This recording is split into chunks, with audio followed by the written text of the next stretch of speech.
Okay, quick and dirty preview because I don't have a lot of time this week. Dragongate's Gate of Bayside 2025 at Yokohama Budokan is on January 25th. It'll have English and Japanese commentary streams, and these are the start times, which means I can go to bed at a reasonable hour for once. This is mostly just to inform you, not a list of predictions, so here's what you need to know. Match 1, Tag Team Match. Gold Class, Benkei and Mochizuki Jr. versus Natural Vibes, KZ and UT. There isn't much reason for this one other than to have a hot opener. If there's any rivalry between Vibes and Gold Class, it's relatively friendly. Nowadays, big event undercards are often pretty short, with title matches getting more time, so I'm predicting a very fun sub-10-minute sprint. This one's free on YouTube, so you can watch it even if you don't have a network subscription. Match 2, 10-man tag. Ultimo Dragon, Shuji Kondo, Hyo, Naruki Doi, Toru Iwashi versus Genki Horiguchi, Don Fuji, Shachihoko Boy, Yasushi Kanda, and Luis Mante. This is one of those matches just to get everyone on the card. The only one who's in a unit is Doi, but he comes and goes as he pleases. The former Big Hug are still unitless, which has to change pretty soon. D-Courage seems like the best fit for Hyo, and Mante could fit into Vibes if he wants to dance, but right now they're just kind of treading water. Expect another sub-10-minute sprint from this one. Match 3, open the Owarai Gate Championship. Takashi Yoshida versus Kikutaro. It seems like they didn't learn their lesson with outsider challengers, but Kikutaro's a bit easier to book regularly than Lingerie Muto. Considering this belt is actually booked as a legit shoot determined by audience reaction, it's a toss-up. But considering Yoshida got the belt back to the home roster from Lingerie Muto by out-lingereing him, I'm not sure what lengths he'll go to keep it. Either way, it's nice to see the belt around more often, even if it doesn't stay with the signed roster. This is your requisite comedy match, and if you don't like it, you don't have to watch it, and you don't have to complain about it either. Yeah, I said it. Match 4, 8-man tag, Captain's Fall Rules.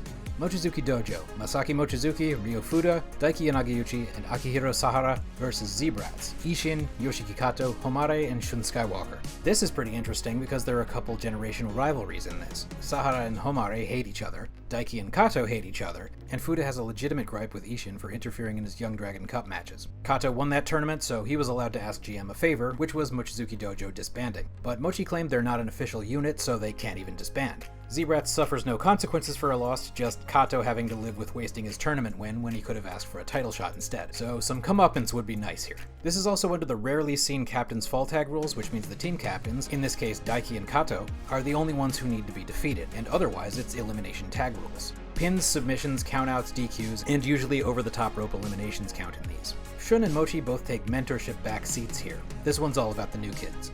Match 5, hardcore match. Masato Tanaka versus Kai. There's been a little bit of build to this since they announced it, but I think the big question is exactly how hardcore is a Dragongate hardcore match. Kai does have a hardcore background, and Tanaka is still world famous for his FMW and ECW reputation. It's not really Dragongate's style to pull out something really bloody, but I suppose they could surprise us, because even New Japan and Stardom do that every once in a while. So this could be brutal, but I'm thinking more like chairs and tables rather than light tubes and cut can boards. Though to be fair, we did have a bottle shot pretty recently. Match 6, open the Triangle Gate Championship.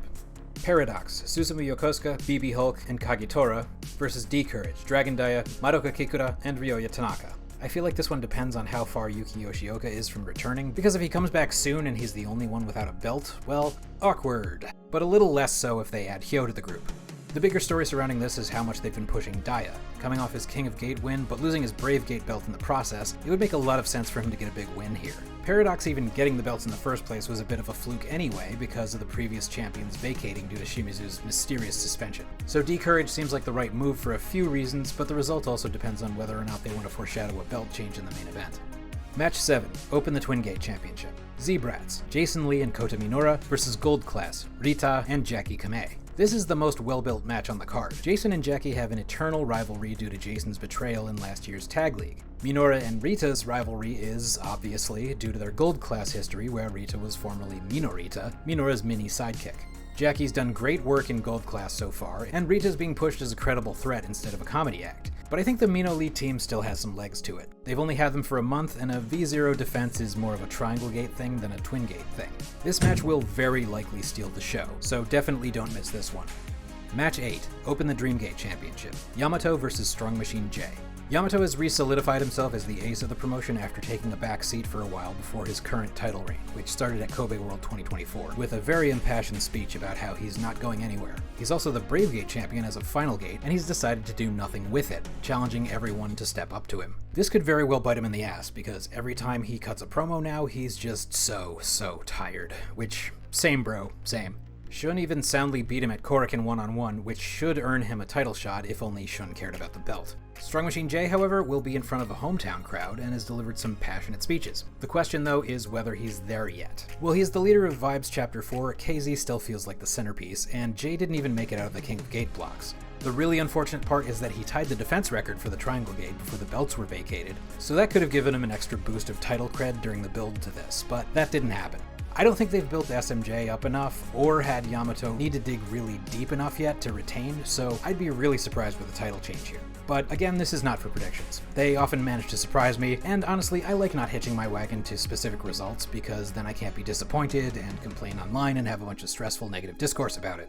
Sorry, didn't mean to rant, and I know things are tough right now, especially if you're in certain countries, but hey, at least we have Dragongate. My only advice here would be don't take your stress and anxiety out on the things you love, because then you'll grow to hate it. Thanks for watching.